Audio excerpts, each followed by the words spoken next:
into a store sometimes and they're like, if you can guess how many gumballs are inside this, you can keep them all. When I was 6 years old, my first grade teacher would teach us how to do this, and it's the only math lesson I've never forgotten in my entire life. My first grade teacher marched into class announcing that she had won a contest where there was a giant tube of Lego, and they said if you can guess how many are inside, you can keep it. Instead of guessing, she just counted how many Legos were along the length of it and counted each Lego as its own unit. She then used the formula to calculate the volume of a cylinder, and she calculated exactly how many Legos were inside, and she took it home and gave it to her daughters. She bestowed unto us the valuable information of how to do that with absolutely anything. Indeed, it's very simple, but you have to know how to do it if you're gonna smoke all the bitches at the baby shower, because one time I was 13, I went to my aunt's baby shower. They had a table full of candy and 1 jar of gummy worms, and they said if you can guess how many gummy worms are inside, you can keep the entire table of candy. Never in my entire life have I been more dedicated to a cause. I got on my hands and knees and I started calculating how many were there. The key is to ignore whatever's inside the jar and treat it like an odd unit. Count however many touch the side of the jar, and that's your length. Count how many gummy worms touch the bottom of the jar from end to end, and that's your width. Divide that by 2, put that to the power of 2, multiply that by pi, and multiply that by the length, and you get the volume of a cylinder. If you're working with a different shaped jar, Google the formula for that shape. I calculated 234 gummy worms. I sat down, and the rest of the baby shower I sat hemming and hawing at my imminent victory. When they called out the name of who won the gummy worms, I was waiting to hear the sweet sound of my name,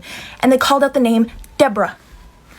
Deborah. That's so funny, Aunt Sharon. I don't remember my name being Deborah. Some other hoe stands up and claims her prize, and she looks at me as I'm falling to my knees, and she's like, hey, you're the girl that was doing all the math, right? Oh yeah, I just kind of looked at your paper and I saw you were writing 234, so I just went up by 1. I don't know. You looked like you knew what you were doing.